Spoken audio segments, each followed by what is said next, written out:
Memang sih melihat dari cara perhitungan, melihat dari harga ya terus terang aja dari beberapa pengusaha hotel ada yang kurang berkenan gitu ya. Mengejutkan dan menggemparkan. Nih ada berita lagi nih.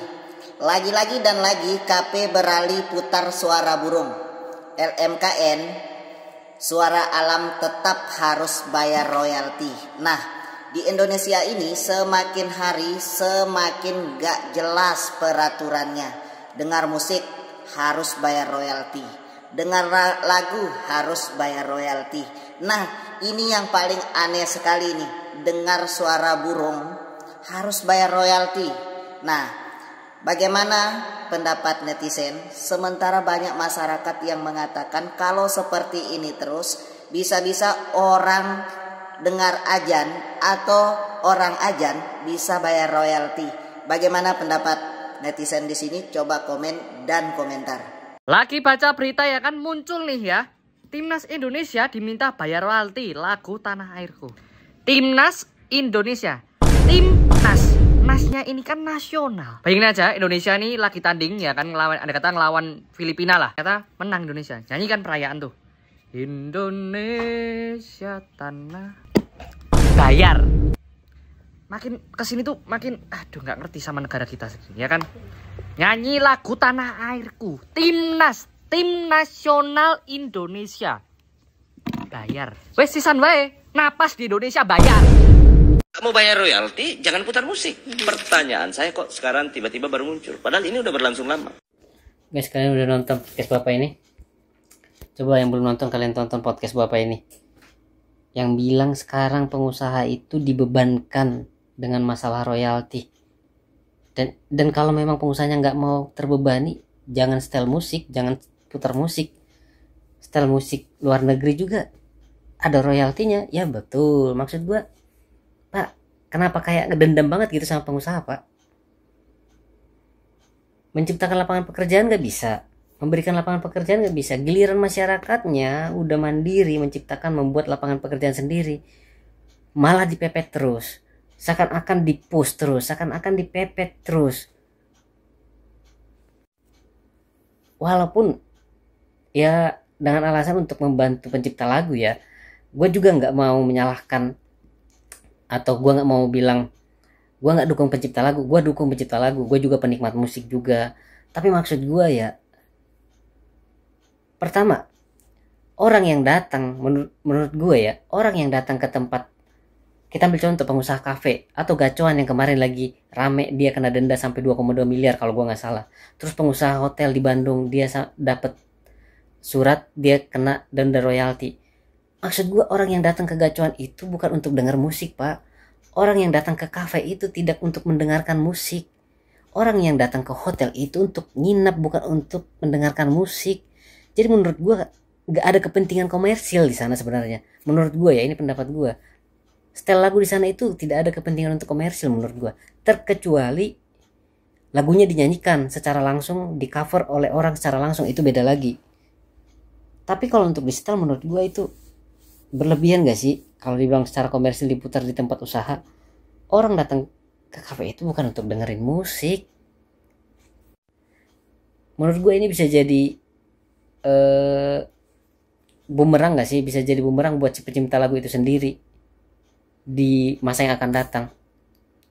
Terkesan membela pencipta lagu ya, tapi maksud gue, emang si pencipta lagu bakal tahu ya? Ada transparan gak sih? Maksudnya transparan, dia bakal tahu gak sih? Si pencipta lagu bakal tahu lagunya itu diputar di mana aja, lagunya itu di setel di mana aja. Emang dia tahu? Enggak kan? Faktanya dia nggak bakal tahu. Dia cuma dapat report, dapat laporan dari yang mengurusinya kan. Laporannya dia di setel di mana gimana, ya udah segitu. Faktanya dia kan nggak bakal tahu di setel di mana aja. Yang terakhir, orang setel musik itu juga pakai Spotify. Spotify itu berbayar, Pak. Jadi kalau dibilang orang gratisan, enggak juga. Orang dengar musik di Spotify, Spotify premium itu juga berbayar, dan pencipta lagu juga kan udah dapat bagian dari Spotify. Dari Spotify itu sendiri. Ahmad Dhani, Charlie, dan artis-artis lain membolehkan memutar lagu-lagunya gratis. Hati-hati, apakah itu benar-benar membebaskan kamu dari bayar royalti? Kalau kamu cuma patuh sama kabar ini tanpa cek ulang regulasinya, besok-besok kamu dapat tagihan 2 kali lipat loh. Karena ada 2 dalam sistem royalti ini. Ada 2 hak, hak pencipta dan hak terkait. Ahmad Dhani, Charlie, dan lainnya memberi izin gratis untuk memutar lagu-lagunya. Padahal dalam sistem royalti, itu tadi ada 2 hak yang harus dibayar. Hak pencipta, hak terkait. Hak pencipta, dia membebaskan. Bagaimana dengan hak terkait? Ini sistem royaltinya. Berita tersebut berpotensi menyesatkan audien umum di Indonesia ini tentang kewajiban hukum yang berlaku. Kalau memang benar-benar Ahmad Dhani, Charlie, dan lainnya menggratiskan lagu-lagunya, mereka harus mencabut haknya di LMKN atau di LMK, Lembaga Manajemen Kolektif Nasional, atau lembaga manajemen kolektifnya. Sebelum kamu benar-benar memutar lagu-lagu di tempat-tempat usahamu, wahai para pengusaha, pastikan 2 hak tersebut clear. Edukasi hukum bisnis lainnya, follow Arbis Law. Ada berita seru nih, Bray. Gimana tanggapan Sekjen PSSI tentang biaya yang dibebankan ke Timnas untuk lagu kebangsaan Indonesia yang dinyanyikan di stadion waktu pertandingan? Gue bilang nih tanggapannya cukup menohok ya, yaitu hapus aturan berisik, bikin gaduh, dan tak produktif katanya. Kata Pak Yunus Nusi ini, lagu-lagu kebangsaan yang dinyanyikan saat di stadion kayak Tanah Airku, Indonesia Raya itu memicu rasa patriotisme pada anak-anak bangsa. Tidak langsung mengenang para pejuang-pejuang kita yang dulu telah mengorbankan segenap raganya untuk Indonesia nih, Bray. Dan YBS juga meyakini bahwa sang pencipta lagu juga tidak mau mengambil royalti dari lagu itu karena itu ikhlas untuk bangsa Indonesia. Lagi ada aja lagu pemersatu bangsa, biar pemain itu mainnya semangat, biar supporternya juga semangat, malah ditarikin biaya. Tapi langsung ada klarifikasinya nih, Bray, bahwa lagu Indonesia Raya tidak perlu bayar royalti. Jadi menurut lo gimana tentang ini? Tulis di komen. Nah, aneh banget guys ya, LMKN menagih royalti ke hotel karena ada TV di kamar yang bisa memutar acara musik guys ya. Padahal kan belum tentu juga ya para penginap atau pengunjung itu menyalakan TV, bisa saja langsung pulang. Tapi ada juga sih yang menyalakan TV. Nah, di sini LMKN menagih royalti ke hotel karena ada TV guys ya. Nah, kita lihat beritanya seperti apa dan komentar dari para netizen tentunya terkait ini guys ya. Nah, sebelumnya balik lagi bersama saya tentunya Uki Kevin. Nah, kita langsung saja lihat beritanya dan kita reaction, atau kalian punya reaction apa atau komentar apa bisa tulis di kolom komentar setelah melihat beberapa infonya ya guys ya, dan kita tonton bareng-bareng. Dapat tagihan royalti cuma gara-gara TV. Lembaga Manajemen Kolektif Nasional mengirim surat ke seluruh hotel. Alasannya, di kamar hotel biasanya ada TV, dan TV tersebut menayangkan lagu atau musik. Lagu dianggap sebagai karya yang memiliki hak cipta, jadi diwajibkan untuk membayar royalti. Kalau dihitung, biaya ini bisa besar banget, apalagi kalau hotelnya memiliki ratusan kamar. Beberapa pengelola hotel protes karena mereka merasa TV sebenarnya hanya fasilitas bagi tamu, bukan untuk komersialisasi musik. Tapi di sini aku beneran bingung, bukannya acara musik yang disiarkan di televisi itu menjadi tanggung jawab stasiun TV tersebut. Kok di sini malah dibebankan di pengelola hotel? Menurutmu ini langkah adil buat melindungi musisi atau justru menjadi beban baru bagi hotel? Jangan lupa follow buat informasi menarik lainnya. Tuh, 3 guys. Ahmad Dhani lempar kritik pedas ke wahana musik Indonesia. Dhani menilai Wami tebang pilih dalam menerapkan kebijakan royalti. Lembaga manajemen kolektif itu justru tajam menarik royalti ke kafe, resto, hingga hotel, namun tumpul ke penyanyi hingga band kaya raya yang menolak bayar fee komposer. Tak hanya itu, dalam unggahannya di Instagram, Dhani juga mendukung adanya revisi Undang-Undang Hak Cipta.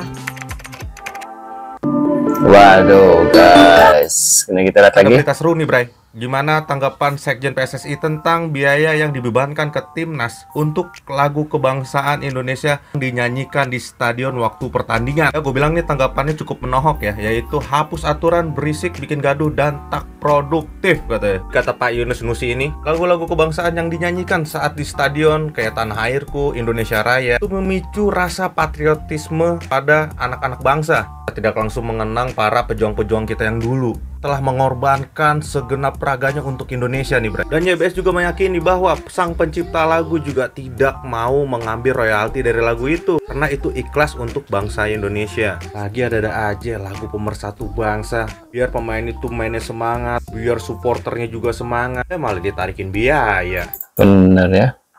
Sebenarnya ya sebelum ada kasus Ahmad Dhani dan Once, itu ya sebenarnya para musisi ya, pencipta lagu, penyanyi dan yang lain itu sebenarnya sudah mulai membicarakan soal royalti ya, dimana royalti yang mereka permasalahkan itu adalah cara pengumpulan royaltinya ya, transparansinya itu yang lagi dibicarakan sebenarnya ya.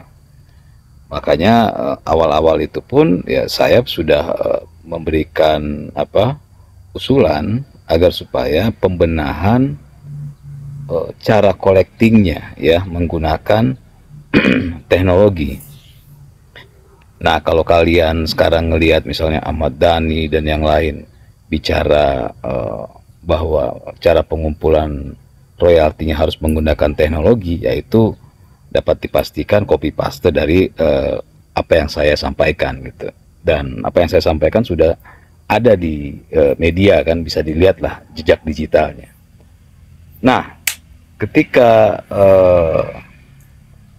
mulai bermasalah antara penyanyi dan pencipta lagu, yaitu dari Ahmad Dhani ya, ketika dia bersinggungan dengan Once. Nah, karena itu masalah sebenarnya di luar dari urusan yang lagi diperjuangkan oleh para musisi, akhirnya ya cocokologi kan. Dhani berupaya untuk supaya apa yang dia permasalahan dia dengan Once itu ada di aturan hukum ya. Padahal nggak ada kan, makanya Once-nya sendiri pun waktu bermasalah dengan Ahmad Dhani tetap berpegang pada undang-undang dan peraturan ya. Dia tidak mau mengikuti arah dan jalan pikirannya Dhani. Nah, nggak berhasil kan? Cocokologi itu nggak berhasil ya. Mau dipaksakan seolah-olah penyanyi harus membayar ke siapa, ke pencipta lagu, itu nggak berhasil ya. Terakhir ini kan MA sudah putuskan, pemerintah sudah menyatakan dan DPR sudah menyatakan bahwa bukan penyanyi yang membayar ya. Dan baru sekarang ya Ahmad Dhani dan kawan-kawan baru mulai menyalahkan atau mempermasalahkan ke LMK. Jadi setelah kerusakan terjadi baru kembali lagi ke track yang benar. Nah, inilah kalau sampai urusan pribadi itu mau dicampurkan dengan hukum ya, begini jadinya. Terjadi kerusakan lah bisa dibilang karena kegaduhan yang nggak perlu ini, gitu sih. Waduh guys, itu dia guys ya terkait royalti ya, musik ya. Dan tadi juga ada suara azan, mungkin ada suara murotal yang katanya kena hak cipta juga royalti ya, dan harus bayar ke LMKN guys ya. Menurut pendapat kalian gimana? Tulis di kolom komentar. Terima kasih sudah hadir dan kita akan bertemu lagi di video selanjutnya. Sehat selalu buat kalian ya. See you guys.